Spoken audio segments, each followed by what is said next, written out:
Aprendo en casa.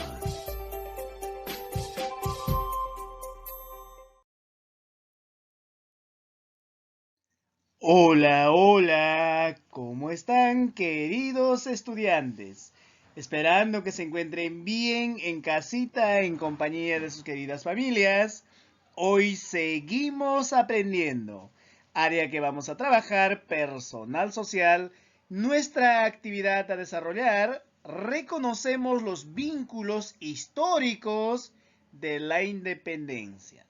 Queridos estudiantes, ¿qué aprenderemos el día de hoy? Chicas y chicos, prestemos especial atención a nuestro propósito. Hoy vamos a identificar las repercusiones económicas en la independencia del Perú. Muy bien, queridos estudiantes. Chicas y chicos, ¿sabías que la intertextualidad es la presencia de una información de un texto en otro? Puede ser dos textos de un mismo autor o de distintos autores, entre los cuales se establece una relación de diferencias y semejanzas. Recuerden, chicos, diferencias y semejanzas. Va a haber una relación, ¿verdad?, sobre el tema o el propósito. La relación se puede presentar a través de una cita o de otras referencias textuales. Para recordar, queridos estudiantes, la intertextualidad. Chicas y chicos, cada vez que te plantees profundizar tu conocimiento sobre un determinado tema, vas a encontrarte con una abundante información que vas a revisar cuidadosamente, y en el transcurso de tu búsqueda es muy probable que vas a poder darte cuenta cómo la información que te brinda un texto desprende o tiene relación con otro texto que has encontrado. A ello lo llamamos la intertextualidad, ¿no? La información de un texto también en el otro texto, que tiene semejanzas. Muy bien, queridos estudiantes. Ahora sí, antes de iniciar a leer nuestro texto, vamos a analizar el título de cada texto. Ahí tenemos dos textos que vamos a leer el día de hoy, queridos estudiantes. El texto número 1 y el texto número 2. El texto número 1. ¿Cómo afectó la independencia a la economía? Miren el texto número 1, ¿verdad? ¿Cómo afectó la independencia a la economía peruana? Y el texto número 2, ¿cómo afectó la independencia del Perú a la economía española? Muy bien, chicos. Aparentemente hablamos sobre el efecto, sobre las consecuencias de la independencia en la economía de dos países, peruana y española. Para ello vamos a realizar una comparación, queridos estudiantes. ¿Qué vamos a hacer? Vamos a leer. Chicas y chicos, luego vamos a responder oralmente las siguientes preguntas. ¿Qué se expone en el título de cada texto? Profesor, nos habla acerca de la economía de dos países diferentes en un proceso, ¿no? Las consecuencias del efecto de la independencia del Perú. ¿Tendrá relación ambos textos? Sí, ¿verdad? Tienen relación porque nos van a hablar sobre las consecuencias económicas de la independencia del Perú en la economía peruana y en la economía española. ¿De qué tratará cada uno de los textos? Acerca de la economía y su efecto o las consecuencias de la independencia del Perú. ¿Te gustaría leerlo? Por supuesto que sí. Muy bien, chicas y chicos, ahora vamos a iniciar nuestra lectura. Para ello, queridos estudiantes, vamos a iniciar con el texto número 1, todos junto conmigo. ¿Recuerdan cuál era el título del texto número 1? ¿Cómo afectó la independencia a la economía peruana? La guerra de independencia acentuó la crisis de la economía peruana, que se había iniciado 2 décadas antes. La agricultura, la minería, el comercio y la pequeña producción fabril sufrieron la pérdida de capitales, mercados de consumo, infraestructura y mano de obra. Asimismo, la ruina de los negocios particulares provocó el aumento de costo de vida y una menor recaudación de tributos. El Estado republicano careció entonces de fuentes de ingreso para atender los servicios públicos y la población cayó en abandono. Los viajeros y ministros de Hacienda de los años de la independencia, en el año 1821 al 1825, han descrito la pobreza general sufrida durante esa época por los grupos sociales. El desbarajuste económico provocado por la independencia fue mitigado con las rebajas de los aranceles de importación y el tributo indígena. De esa manera, los indígenas empobrecidos terminaron siendo los más afectados por el costo de la guerra. Muy bien, chicas y chicos. El autor Alejandro Salinas, ahí ya tenemos el link donde podemos seguir aprendiendo. Queridos estudiantes, ¿cómo afectó la independencia a la economía peruana? La independencia del Perú, ciertamente, ¿verdad? El Perú es libre, independiente, pero sin embargo, en esta temporada afectó muchísimo a la economía peruana, ¿verdad? La crisis económica se había iniciado en esta época. La agricultura, la minería, el comercio y la pequeña producción sufrieron la pérdida de capitales, la ruina de los pequeños negocios, los negocios particulares, y en esto el costo de vida había aumentado, ¿verdad? Y la recaudación de tributos, ¿no?, fue mucho menor. Y ello obligó al Estado republicano que careciera aún más de ingresos, ¿no es cierto?, para poder atender a los servicios públicos y a la población. Y en ese aspecto, la población cayó en abandono. Entonces, la independencia del Perú afectó grandemente a la economía peruana. Chicas y chicos, para seguir aprendiendo, vamos a leer el texto número 2. ¿Cómo afectó la independencia del Perú a la economía española? Desde fines del siglo XVIII, la economía española venía sufriendo una grave crisis manifestada en una turbulencia social creciente y un palpable estancamiento económico. En este complicado marco, los procesos de independencia americanos, con la consiguiente desarticulación del sistema comercial y de transferencias monetarias entre América y la península, supusieron el agravamiento de una larga crisis, y el Perú no fue una excepción.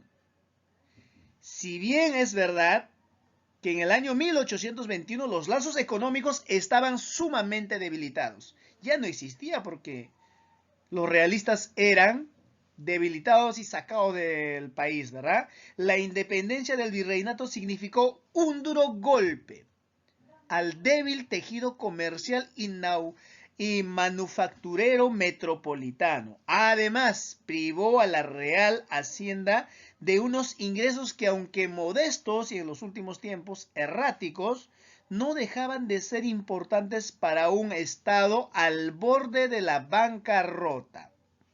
Por otro lado, La pérdida del puerto del Callao significó para la monarquía la desconexión definitiva con el comercio en el Pacífico. Con todo lo que ello acarreaba, España dejaba de ser un imperio y se vio obligada a pensar como nación. Sin embargo, la pérdida de América obligó al país europeo a una larga reflexión, porque las bases económicas fueron a partir de entonces muy frágiles. Muy bien, chicas y chicos. Dionisio de Haro, quien es el autor que nos escribe este texto, nos habla de la economía española, que fue decayente en esta época, ¿no es cierto? La independencia del Perú le llevó a la bancarrota. España ya estaba sufriendo decadencias económicas, pero con la independencia del Perú terminó con la crisis. Muy bien, chicos. Ahora, para seguir aprendiendo, después de la lectura, queridos estudiantes, vamos a verificar nuestras predicciones. Tiene que ver con el contenido leído. Vamos a revisar nuestras anotaciones iniciales y vamos a comparar qué respuestas mejorarías. Para ello vas a indicar ideas relacionadas en los textos. ¿Cuáles fueron las principales repercusiones de la independencia del Perú en el aspecto económico, tanto en el Perú como en España? Había una crisis en ambos países. ¿Cuáles eran ellos? Para ello vamos a realizar una pequeña repercusión económica de la independencia del Perú en la economía del Perú y en la economía de España. ¿Qué estaba sufriendo en el Perú?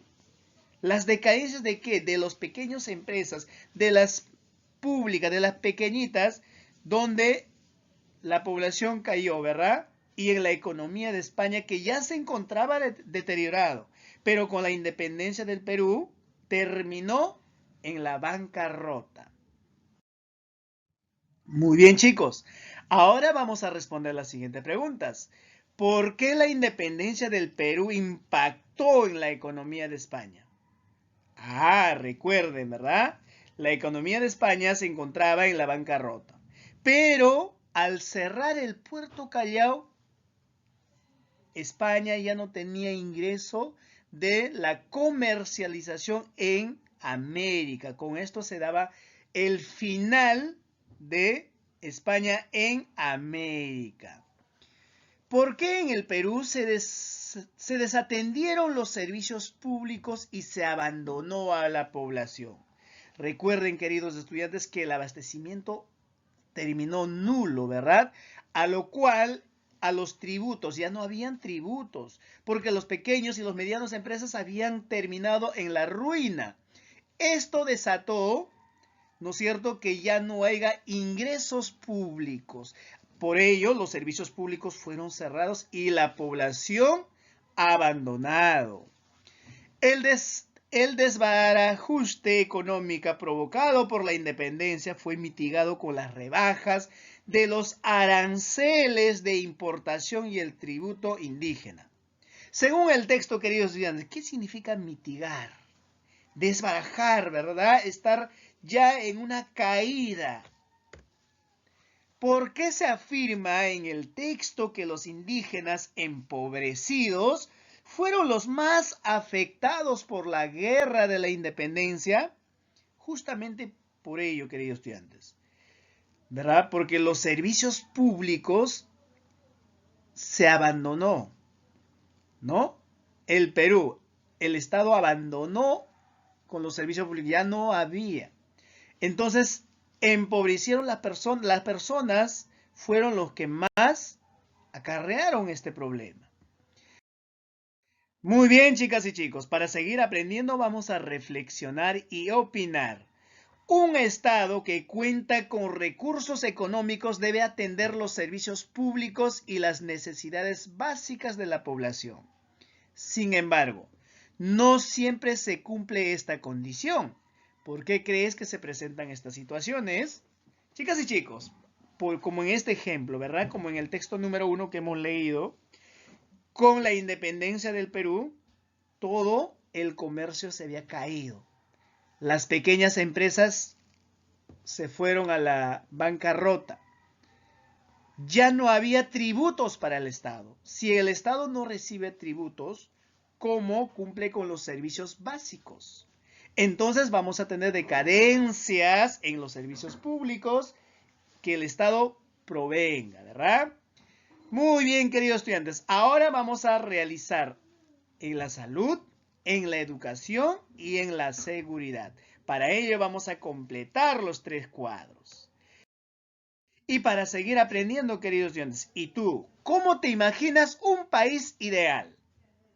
Escribe algunas ideas en la salud. ¿Qué es lo que quisieras ver en la salud? ¿No? ¿Cómo quisieras que sea la salud? Ahora podemos hablar muchísimo de la salud, ¿verdad? Algunas ideas, por ejemplo, para poder enfrentar esta pandemia. Educación también es un problema. Justamente frente a esta pandemia, hemos sufrido decadencias donde nuestro Estado no estaba preparado para una educación de calidad. ¿Cómo quisieran ustedes ver en educación a su país? Un país ideal en educación. En seguridad son problemáticas que todavía, ¿no es cierto?, se intertextualizan. Chicas y chicos, en la sección de recursos vamos a encontrar la ficha de intertextualidad que te va a permitir establecer relaciones entre las ideas de uno u otro texto a partir del análisis. Vamos a leerlas, queridos estudiantes. Empezamos entonces para seguir aprendiendo. La intertextualidad. ¿Qué cosa es intertextualidad? La presente información te permite reconocer la relación entre los textos que consultas y ahondar en tu investigación sobre procesos históricos del Perú como parte del Bicentenario. Queridos estudiantes, la intertextualidad no copia, no imita ni plagia. Es una relación creativa que genera un nuevo texto a partir de la interacción con un texto anterior. Dicha relación tiene la fuerza para construir una obra en vinculación con otras que la precedieron. La intertextualidad no solo se limita a las relaciones con textos escritos, también se observa en el cine, la pintura, la música. De igual forma, se puede manifestar en contextos orales. Un ejemplo de intertextualidad en el cine lo encontramos en películas cuya temática proviene de los cuentos tradicionales de Charles Perrault, los hermanos Grimm, Jacob y William Grimm, realizadas cambiando su intención y contexto. Queridos estudiantes, ahora vamos a desarrollar las siguientes actividades para establecer la intertextualidad. Vamos a leer el siguiente texto. En este tiempo solicitó Don Quijote a un labrador vecino suyo, hombre de bien, si es que este título se puede dar al que es pobre. Pero de muy poca sal en la mollera. En resolución, tanto le dijo, tanto le persuadió y prometió que el pobre villano se determinó de salirse con él y servirle de escudero. Decíale, entre otras cosas, Don Quijote que se dispusiera a ir con él de buena gana, porque tal vez le podía suceder aventura que ganase. Quítame allá esas pajas, alguna ínsula, y le dejese a él por gobernador de ella. Con estas promesas y otras tales, Sancho Panza, que así se llamaba el labrador, dejó su mujer y su hijo, y asentó por escudero de vecino. ¿Quién lo escribió? Miguel de Cervantes Saavedra. Ahora vamos a leer el siguiente texto. La verdad sobre Sancho Panza. Sancho Panza, que por lo demás nunca se jactó de ello, logró con el correr de los años, mediante la composición de una cantidad de novelas de caballería y de bandoleros en horas de atardecer y de la noche, a partir de tal punto que sea su demonio, al que luego dio el nombre de Don Quijote, que en este se lanzó irrefrenablemente a las más locas aventuras, las cuales empero por falta de un objeto predeterminado, y que precisamente hubiese debido ser Sancho Panza. No hicieron daño a nadie. Sancho Panza, hombre libre, siguió impasible, quizás en razón de un cierto sentido de la responsabilidad, a Don Quijote en sus andanzas, alcanzando con ello un grande y útil esparcimiento hasta su fin. Muy bien, queridos estudiantes, luego de leer los textos intertextualizada, ¿cómo puedes determinar el texto original? Siguiente pregunta. ¿Qué tiene en común ambos textos? ¿Qué diferencias encontramos en ambos textos? ¿Y cómo determinas la relación intertextual? Chicas y chicos, vamos a leer para poder afianzar una vez más ambos textos y encontrar la determinación de la relación intertextual. Muy bien, queridos estudiantes, y para finalizar nuestra actividad del día de hoy, vamos a evaluar nuestros aprendizajes a partir de los 3 criterios que te presentamos ahí. ¿Lo logré? ¿Lo estamos intentando? ¿O en qué necesitamos apoyo? Muy bien, chicas y chicos, cuídense mucho y nos encontramos en la actividad del día de mañana. Chau, chau.